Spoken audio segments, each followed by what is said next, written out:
एक लोकतंत्र में चुनाव से भी ज्यादा जरूरी अगर कुछ है तो वो है ईमानदारी से चुनाव हो। और जब तक वोट चोरी और वोट चोरों का हिसाब किताब नहीं हो जाता, तब तक इस बात की कोई गारंटी नहीं है कि देश में आगामी चुनाव ईमानदारी से होंगे।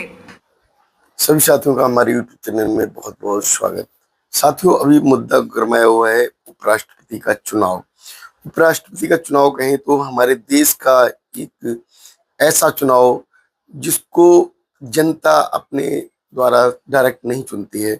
उपराष्ट्रपति ने किस तरीके से अपना इस्तीफा दे दिया, और इस्तीफा जो अचानक हुआ इस्तीफा, उन्होंने अपने जो इस्तीफे का कारण स्वास्थ्य बताया था, लेकिन बाद में जो खुलासा हुआ वो बड़े बड़े खुलासे हुए। बीजेपी के द्वारा किस तरीके से दबाव में आकर उन्होंने इस्तीफा दिया, जबकि उपराष्ट्रपति का जो पद स्वतंत्र होता है और देश का द्वितीय व्यक्ति उपराष्ट्रपति का जो पद होता है, 21 तारीख नामांकन की अंतिम तिथि है। और नामांकन की प्रक्रिया खत्म होने के बाद 9 तारीख को उनका खुलासा भी हो जाए। ज्ञानेश कुमार जी के सामने विपक्ष ने एक बड़ी चुनौती लाकर खड़ी कर दी, क्योंकि अभी जो मुद्दा है वो उपराष्ट्रपति का चुनाव है, और उपराष्ट्रपति का जो पद है वो मामूली पद नहीं होता। उपराष्ट्रपति के चुनाव को किस तरीके से चुनाव आयोग कराएगा, किस तरीके से निष्पक्षता अपनी दिखाएगा, किस तरीके से जो उसकी खोई हुई साख है निष्पक्ष दिखाई दे, उसके लिए चुनाव आयोग क्या करने जा रहा है, ये तो चुनाव के समय ही पता लग जाएगा। क्योंकि अभी जो चुनाव आयोग जो ज्ञानेश कुमार हैं वो बीजेपी के कैंडिडेट हैं, बीजेपी के वो सदस्य के रूप में सामने निकल कर आए। पूरे देश के अंदर ये उजागर हो चुका है। ज्ञानेश कुमार किस तरीके से धांधली कर रहे हैं, ज्ञानेश कुमार बीजेपी के पक्ष में किस तरीके से फैसले रहे हैं। ज्ञानेश कुमार जो कि आरएसएस के कैडर के एक व्यक्ति, और आज जो है देश के सामने चुनाव को भी उन्होंने कटघरे मिलाकर खड़ा कर दिया। तो ऐसे में जो चुनाव आयोग की निष्पक्षता पर जो सवाल उठते हैं वो उजागर होंगे। क्या चुनाव आयोग निष्पक्ष चुनाव करा पाएगा? क्या देश के सामने जो अभी 2 कैंडिडेट खड़े हुए हैं, उन 2 कैंडिडेटों के बीच में चुनाव आयोग अपनी निष्पक्ष चुनावी परिणाम दे पाएगा? अभी जो चुनाव आयोग है वो क्या फिर धांधली करके अपने कैंडिडेट को जिताएगा? क्या बीजेपी की कैंडिडेट को जिताएगा? इस पर एक बड़ा सवाल है। लेकिन अभी जो सवाल है जो चुनाव आयोग के सामने, जो एनडीए का जो कैंडिडेट है वो राधा कृष्णन जी, और जो विपक्ष के जो कैंडिडेट सुदर्शन रेड्डी जी, जो कि पूर्व उच्च न्यायालय के जज हैं, कि अभी जो विपक्ष है वो भी पूरी तरीके से दमदार खड़ा हुआ है।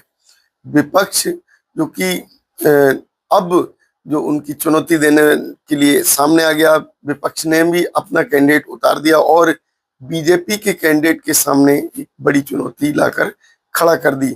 जो वो राष्ट्रपति का जो पद होता है कोई मामूली पद नहीं होता। उस पद के लिए बहुत सारी योग्यताओं की जरूरत होती है, और उनमें किस तरीके से योग्यताओं को सर्च किया बीजेपी सरकार ने, जो कि उनके पक्ष में वो फैसले दें, उनके पक्ष में बोले, वो इस सोच को लेकर उन्होंने जो नाम उतारा है एस राधा कृष्णन का। अब जो बीजेपी सरकार के विरोध में जो दूसरा पक्ष है, जो कि एनडीए सरकार को नहीं चाहता, जो विपक्ष है, वो उन्होंने अपना कैंडिडेट उतारा, और एक ऐसे व्यक्ति को उतारा है जो कि कानून के जानकार हैं, देश के न्याय व्यवस्था में उनका बड़ा योगदान रहा।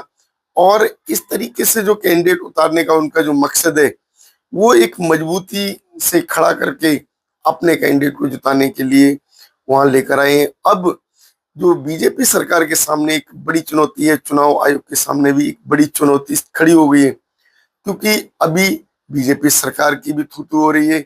जगह जगह हम देख रहे हैं कि किस तरीके से बीजेपी सरकार अपने कैंडिडेट जिता कर लेकर आ जाती है। मशीनों में हेर फेर कर देती है, मशीनों के अंदर जो घोटाले होते हैं वो सामने सभी के सामने आ चुके हैं। और इसमें पूरी तरीके से जो भागीदारी कर रहा है वो चुनाव आयोग। अभी जो चुनाव आयोग में जो घपले पाए गए, उन घपलों को देखते हुए क्या आप लोगों को लगता है कि चुनाव के परिणाम निष्पक्ष आएंगे? अगर चुनाव के परिणाम निष्पक्ष नहीं आए तो देश के अंदर क्या बड़ा जो है एक बवाल खड़ा हो सकता है, विपक्ष के द्वारा एक बड़ी इसकी जो सोची समझी जो नीति बनाई जा सकती है, जिससे कि जो भी बीजेपी सरकार है वो किस तरीके से गड़बड़ियां कर रही है, क्या ये उस चोरी को पकड़ पाएंगे? क्या चुनाव आयोग जो कि पूरी तरीके से बीजेपी के समर्थन में है, और जबकि जो बीजेपी ने उम्मीदवार भी अपना उतारा है वो भी बीजेपी का ही उम्मीदवार है, और जो चुनाव आयोग है, आज के समय जो चुनाव आयोग के जो फैसले जो हो रहे हैं, चुनाव आयोग जो निर्णय ले रहा है वो भी बीजेपी सरकार के पक्ष में ले रहा है। तो ऐसे में जो उपराष्ट्रपति का जो चुनाव है वो एक देश के सामने बड़ी चुनौती दिखाई दे रही है, विपक्ष के सामने बड़ी चुनौती दिखाई दे रही है। अब जबकि जो है सब कुछ क्लियर हो चुका है कि चुनाव आयोग धांधली करता है, चुनाव आयोग किस तरीके से गोलमेल करके बीजेपी के कैंडिडेट को ही जिताकर आगे खड़ा कर देता है।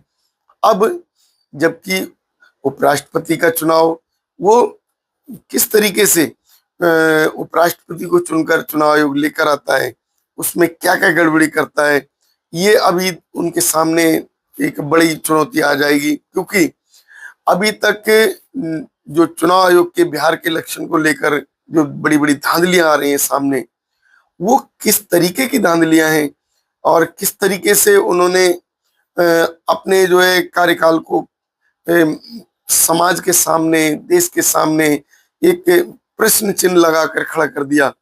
चुनाव आयोग किस तरीके से गड़बड़ी करके और जनता को धोखा दे रहा है, देश को धोखा दे रहा है, लेकिन उसके बावजूद भी विपक्ष को कटघरे में लाकर खड़ा कर रहा है। क्योंकि जो चुनाव आयोग की जो इस समय नीतियां वो सरकार के पक्ष में होने के कारण देश के हित में नहीं हो पा रही, जबकि चुनाव आयोग किसी पार्टी का नहीं होता, चुनाव आयोग देश के हित में कार्य करता है।